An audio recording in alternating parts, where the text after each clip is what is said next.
Estamos con el revisionista argentino, el profesor Federico Rivadeneyra Carles, que presentó el libro La historia ocultada, los conversos y la independencia de Hispanoamérica. Muchas gracias por concederme la primera entrevista sobre este libro que recientemente está para el público. ¿Nos puede comentar un poco por qué ese título, La historia ocultada, los conversos y la independencia de Hispanoamérica? Bueno, el tema es totalmente novedoso porque hasta ahora se ha dicho que los ingleses y la masonería han tenido una importancia fundamental en la destrucción del Imperio Español, lo cual es cierto, pero no se ha analizado el aspecto fundamental, que fueron los conversos, o sea, los judíos conversos que formaban una oligarquía que dominaba toda Hispanoamérica. Los que, llenos de odio contra España desde hacía más de 300 y pico de años, desde que fueron expulsados, decidieron destruir el Imperio Español y acrecentar su poder económico y social. Ya Salvador de Madariaga, que es un hombre que está enfrente de nuestras ideas, había dicho que los judíos eran los enemigos mayores del Imperio Español, pero después no se habló más nada de eso. A través de mis investigaciones puedo demostrar en forma cabal y contundente que la independencia de Hispanoamérica fue dirigida y organizada por los conversos. Y tengo que aclarar un punto fundamental. Contra todo lo que se ha dicho durante 200 años, acá no hubo ninguna independencia. Los pocos trabajos que han aparecido últimamente, atacando a la mal llamada independencia, cometen ese error. Acá no hubo independencia, porque independencia significa sujeción a una potencia extranjera. Y acá no existía ni Argentina, ni Chile, ni nada. Esto era España, la España ultramarina. Muy distinto es el caso de Inglaterra, que es un país sometido, de Irlanda, que es un país sometido a Inglaterra. Esto era la España ultramarina. Tan es así que se llamaba España ultramarina y hasta España americana. Fue una guerra de secesión. Y no se sublevaron los pobres, los indios, sino se sublevaron los ricos, que venían preparando esto de hace muchos años. Y sí, por supuesto, tuvieron el apoyo de Inglaterra y todo, pero ellos eran los que organizaron todo. Y por eso la historia oficial es absolutamente falsa, desde el principio hasta el fin. Y han convertido esa historia falsa en un dogma. Y los supuestos próceres son semidioses a los que hay que rendirle culto casi religioso. Cualquier crítica, como yo digo, señor, en la contratapa de mi libro, a uno lo arrojan al ostracismo literario. En cambio, yo puedo demostrar hasta el hartazgo que esta gente no eran ni aristócratas ni nada, que compraron todos los títulos nobiliarios, todos los cargos militares, se vendían y compraban los corregimientos, los cargos de gobernador en el Río de la Plata y en todos lados, y que los que apoyaron fervientemente al rey y a España eran los cristianos viejos, pobres, los indios y los negros y los mestizos. Y que por otro lado, la oligarquía conversa es la que corrompió a los virreyes que estaban en un periodo transitorio de gobierno, a los gobernadores, que estos conversos no solamente eran hacendados, mercaderes, sino que además eran contrabandistas y prestamistas y defalcadores del tesoro público. Y además eran espías al servicio del exterior, como estaban en contacto permanente con Inglaterra. Entonces esta es otra historia. Nuestros héroes no son ni San Martín, ni Bolívar, ni O'Higgins, ni Hidalgo, ni ninguno de ellos. Nuestros héroes son Santiago de Liniers, Agustín Agualongo y José Tomás Bove, que han sido demonizados por la propaganda oficial. ¿En qué se basa para escribir este libro? ¿Cuáles fueron las fuentes que consultó? Bueno, durante largos años, siguiendo la forma que siempre he hecho mis libros, basándome exclusivamente en fuentes inobjetables y sobreabundantes, he podido demostrar que eran todos conversos, Tengo la genealogía de Bolívar en un capítulo largo como más de 40 páginas. De todos puedo demostrar sin excepción que eran conversos y que eran los ricos, los que tenían los títulos nobiliarios, los que juraban permanentemente adhesión al rey de España y que después lo traicionaron miserablemente. Del único que no tengo pruebas contundentes, pero sí indicios muy fuertes de que era converso, es de San Martín, porque existen innumerables San Martín quemados por la Inquisición por judaizantes. Y San Martín, después de estar toda su vida en España, de haber estado más de 22 años en el ejército español, de jurar fidelidad a la bandera española y al rey, vino acá y lo traicionó miserablemente. Y aparte demostraban un odio contra España que si no fueran conversos no se podría entender. Porque admito que una persona, supongamos, puede ser republicano y odiar a la monarquía española, pero no conozco ni siquiera un marxista español que diga que hay que destruir España y que odia a sus compatriotas. Puede ser enemigo del régimen. En cambio, San Martín, Bolívar, tenían un odio monstruoso, visceral, contra los españoles. Si eran españoles, ¿cómo iban a tener odio? Porque no eran españoles. Y San Martín terminó siendo el albacea del judío converso Aguado, José María Aguado, que era el banquero depredador del tesoro público de España. San Martín era íntimo de él, no vivió en la pobreza, vivió en la abundancia, en la riqueza.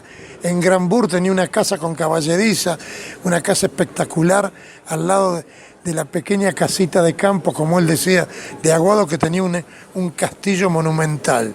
Y en París tenía, en el barrio más caro de París, con plata o con el respaldo financiero de Aguado, en el lugar más rico de París. Y se dedicó el supuesto estadista a ser el amanuense de Aguado para dedicarse a la distribución de sus bienes y el cuidado de sus hijos. Pero por otro lado demostró en el protectorado del Perú lo que era, donde lo nombró el converso Monteagudo, que fue un verdadero monstruo, asesino de españoles, un sibarita, una persona que vivía en medio de los manjares y producía escándalo permanente y lo odiaban los independentistas y todo. Instaló una tiranía sangrienta en Perú y San Martín no pudo avanzar ni una línea porque lo desertaban sus propios oficiales. Incluso lo asesinan a Monteagudo. ¿Nos puede comentar este caso? Lo asesinan por las monstruosidades que hizo Monteagudo en Perú. De cualquier manera, en fin, no puedo hablar en un minuto de todas estas cosas. Lo concreto que yo estudié paso por paso en cada lugar. En el Virreinato del Río de la Plata, lo que pasó en el Virreinato del Perú, lo que pasó en Chile, lo que pasó en Venezuela, en Nueva Granada, en México, en Quito, porque hubo intentos de hacer juntas que fracasaron. Bueno, yo lo estudié exhaustivamente y analizo las genealogías de todos estos personajes, que eran siniestros.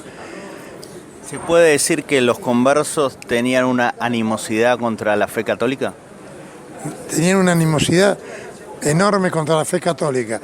Acá no solamente hubo una máscara de Fernando VII, que los revisionistas cayeron en el lazo de creer que la máscara no era tal máscara, sino que era fidelidad.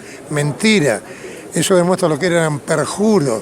Juraron fidelidad al rey cautivo y lo apuñalaron por la espalda.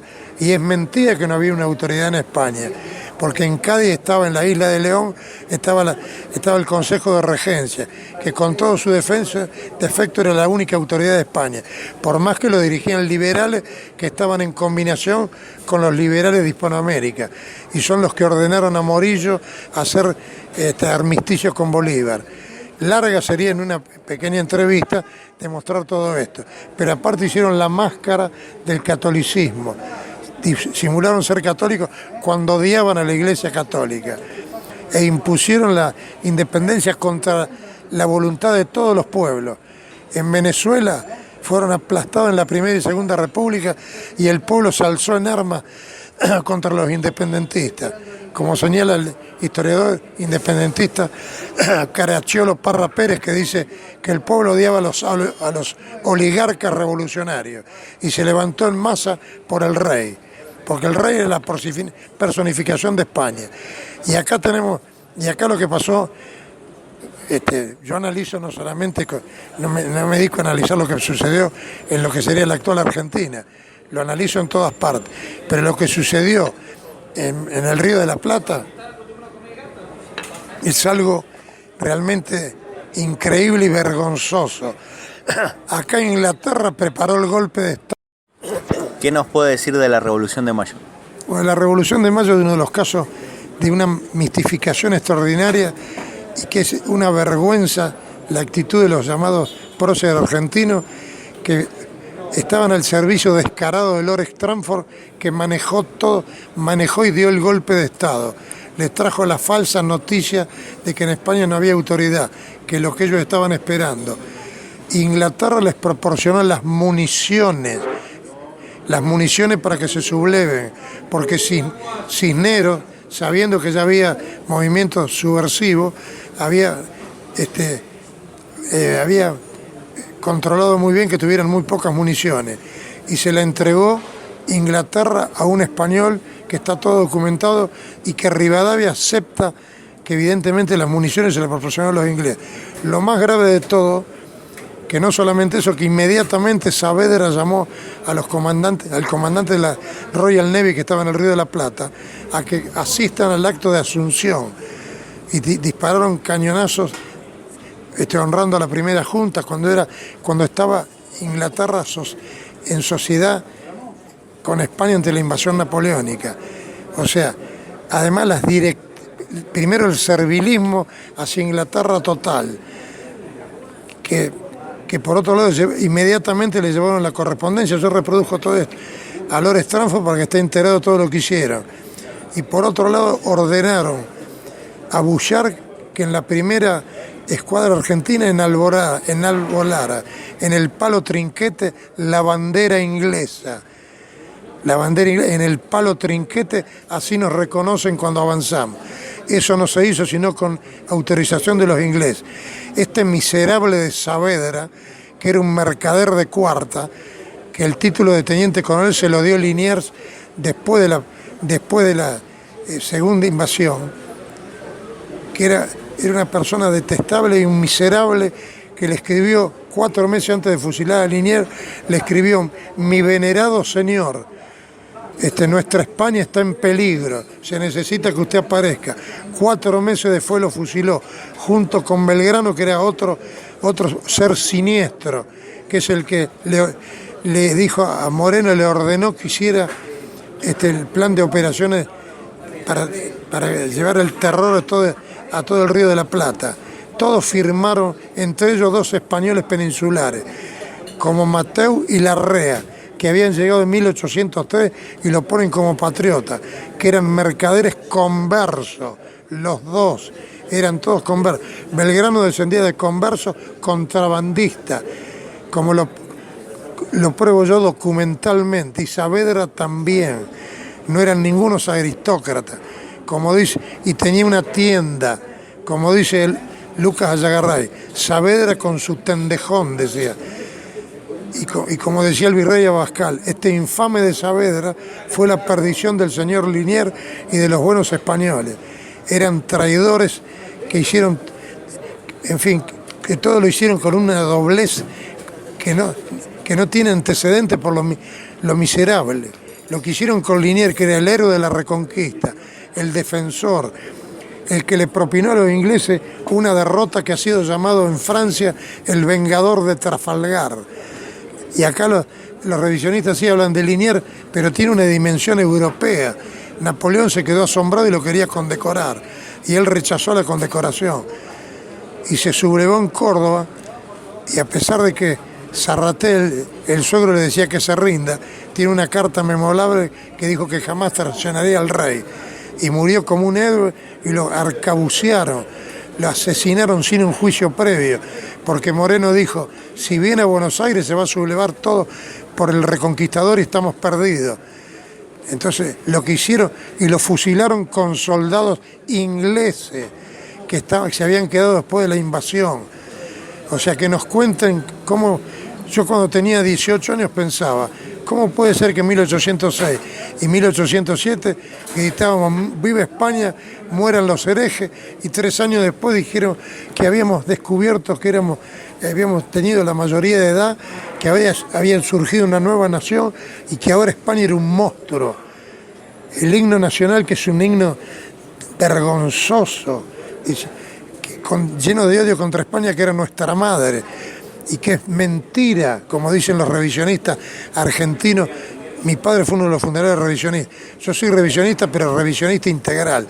No me limito a hacer la revisión del periodo de Rosa y a creer la mentira oficial, como creen todos los revisionistas, de la independencia. La independencia no fue tal. Fue una traición infame contra España, que era nuestra patria. Acá no existía la Argentina ni nada. Entonces, no puedo dejar de mostrar mi indignación ante el absurdo que se ha vivido hasta ahora. A Liniers, incluso algunas buenas personas lo quieren poner como el padre de la patria. Liniers murió para que acá no hubiera ninguna patria falsa. La patria era España. Liniers murió para que el virreinato siga siendo parte de España. Y después que vino la independencia famosa, ¿qué vino? ¿La edad de oro? No. Vino la anarquía espantosa, las guerras civiles, la lucha por el poder. La historia argentina es la misma que la historia de toda Hispanoamérica. Es la historia de la anarquía causada por la mal llamada independencia. No hubo independencia, éramos españoles. Y por eso el pobrerío, los indios, los negros, estaban con España. Y por eso la epopeya de Montevideo, que lo ocultaron. Acá los revisionistas ni estudiaron eso. Liniers, que fue asesinado sin juicio previo, algo insólito. Y acá se quiso sublevar una parte del regimiento de Patricio cuando se enteraron del asesinato de Liniers y lo tuvieron que reprimir en el acto. Y por otro lado digo que Montevideo, que se oculta lo que hizo Montevideo. Montevideo fue heroica, no el virrey de Lío. El virrey de Lío, no, la población que aguantó el bloqueo por hambre de la Junta y después el bloqueo naval que lo hizo el delincuente de Brown, que no era ningún patriota, que era un súbdito inglés, un mercachifle, un corsario que escondió dinero para mandar de contrabando a Inglaterra, y que existen datos casi definitivos que estuvo en la primera invasión, porque existe la firma de William Brown entre los guardiamarines que vinieron acá y que aparentemente se llevó parte del tesoro a Inglaterra. Este señor, que le quieren poner como un héroe, era realmente un bandido. Y no hablan nada de Jacinto de Romarate, que era el caballero que aplastó a Brown, que le tenía pánico a Brown. Y como se quedó varado en Martín García, porque lo abandonó, el apostadero naval de Montevideo lo abandonó, no pudo salir a combatir. Le tenía pánico a Romarate, que hasta que no se rindió, Brown no estaba tranquilo. Y cuando se rindió dijo, no se necesita más armada, se fue a Romarate. En fin, podría hablar largamente. Y termino porque podríamos estar horas con él. Lo que sucedió en Pasto, la ciudad neogranadina, el paso estratégico entre Quito y Bogotá, donde no lo podían, como era fiel toda la población era fiel a la religión católica, al rey y a España. Entonces iban los ejércitos secesionistas, no independentistas, y eran aplastados, derrotados. Y Bolívar, entonces, presa de un odio impresionante, dijo: tienen que desaparecer de la paz de la tierra los pastusos. Y lo mandó al converso Sucre, que yo tengo la documentación contundente de que era converso. O sea, el converso Bolívar mandó al converso Sucre que la Navidad del 24 de diciembre de 1822 hicieron una masacre que no tiene antecedentes. Mataron niños, mujeres, ancianos, violaron todas las mujeres, saquearon los templos, destruyeron gran parte del archivo histórico, llevaron 1000 pastusos prisioneros. Eran tan heroicos los pastusos que se negaban a ingerir alimentos para morir. Otros se suicidaron. porque los llevaban hacia Quito y algunos hacia Perú. Los que fueron a Perú se rebelaron y fueron fusilados. Entonces Agustín Agualongo, que medía 1,47 m y que algunos dicen que era indio y otros mestizos, que era realmente una personalidad única, que a los 21 años ingresó como el soldado raso y murió siendo brigadier general, el máximo grado del ejército español. Bolívar reconquistó con 800 indios, armados de palos, de chuzos y de algunos pocos fusiles recuperados, los sacó corriendo con caballería a los falsos independentistas y los reconquistó. Entonces después mandaron una cantidad impresionante de hombres y pudieron derrotarlo. Pero él le dio sucesivas derrotas. Al final fue preso por la traición de un camarada que era José María Obando, que los entregó a Bolívar. Entonces murió como un héroe, como todos saben, que le dijeron que se adjuraba le iban a respetar el grado y si reconocía la Constitución. Dijo, si tuviera 1000 vidas, lo ofrecería por la religión católica y por España y por el rey. Y entonces pidió morir con el uniforme de coronel del ejército español. Se lo concedieron, lo quisieron vendar los ojos y dijo, no, quiero morir cara al sol, como mueren los guerreros de mi estirpe. Y entonces antes de fusilarlo gritó, ¡viva el rey! Entonces, las propias fuentes independentistas se quedan asombrados de lo que era Agualongo. Juan Montalvo, que era enemigo de España, dijo, tenía la astucia de los griegos y la fuerza del carácter de los romanos. Y cuando el general Herrán, que después fue un personaje importante, le imploró de rodillas que no lo mate, él dijo, yo no mato rendido, le dijo.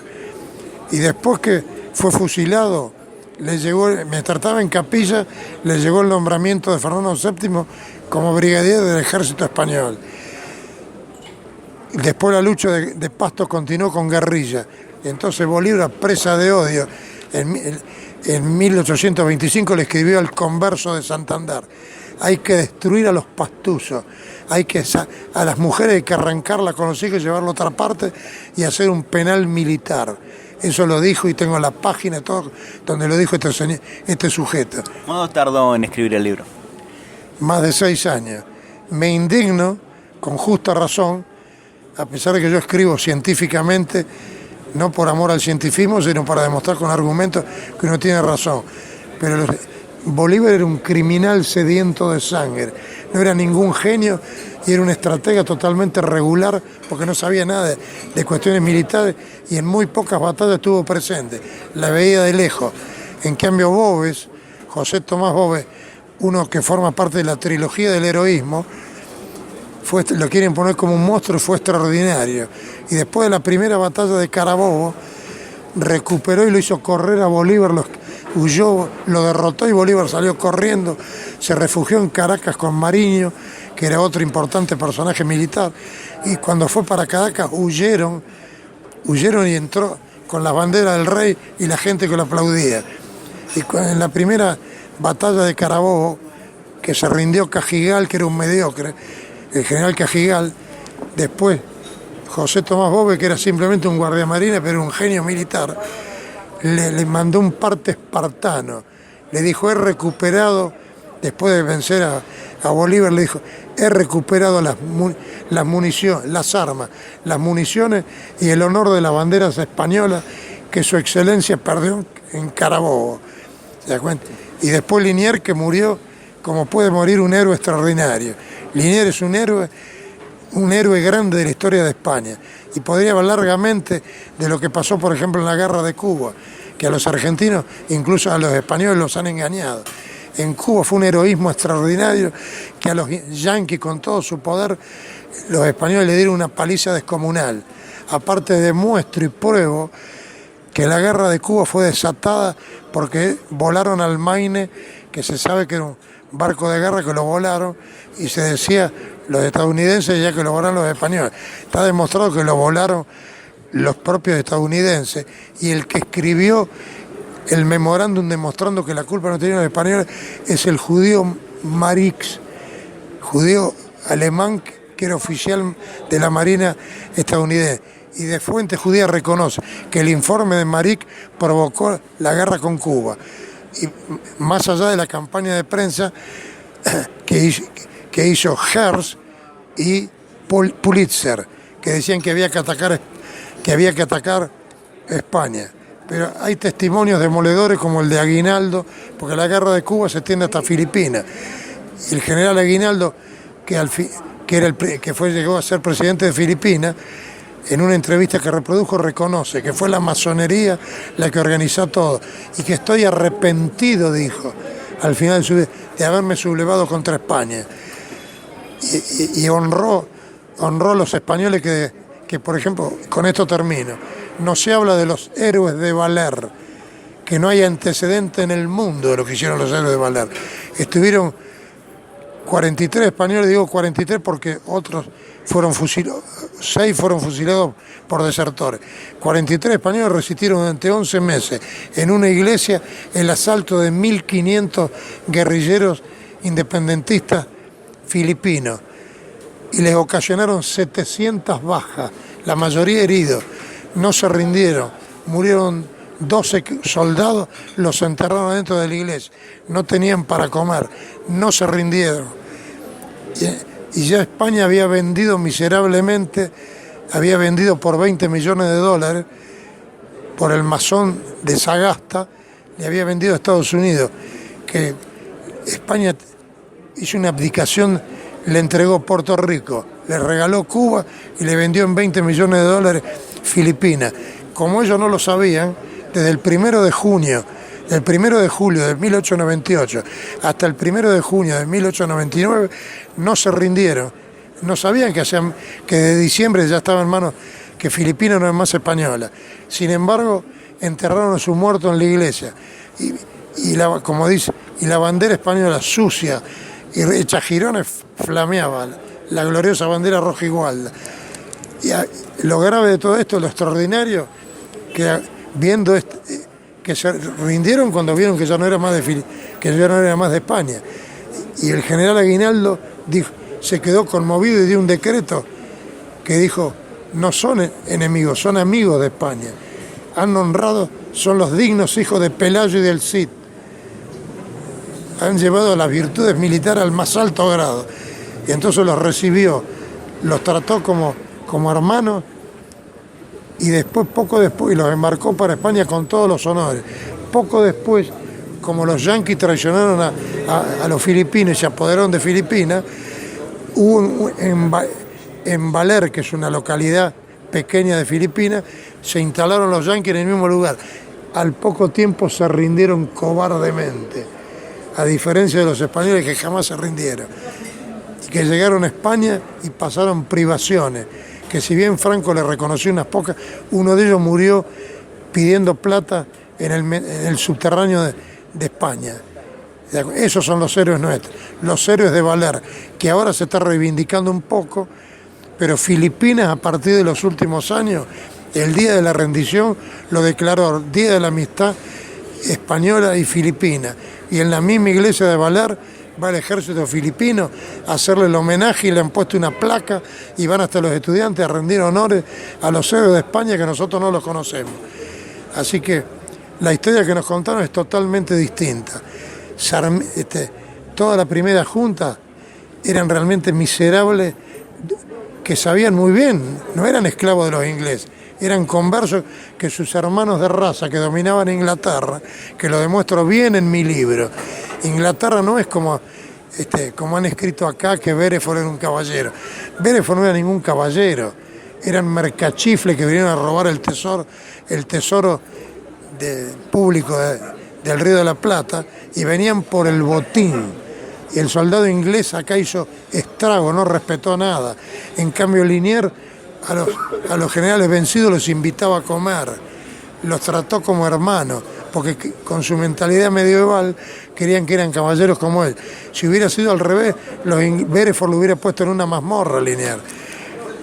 Igual que demuestro que Estados Unidos no es como creen los tontos, que la guerra se hizo porque España tenía barcos viejos. España no tenía ningún barco viejo.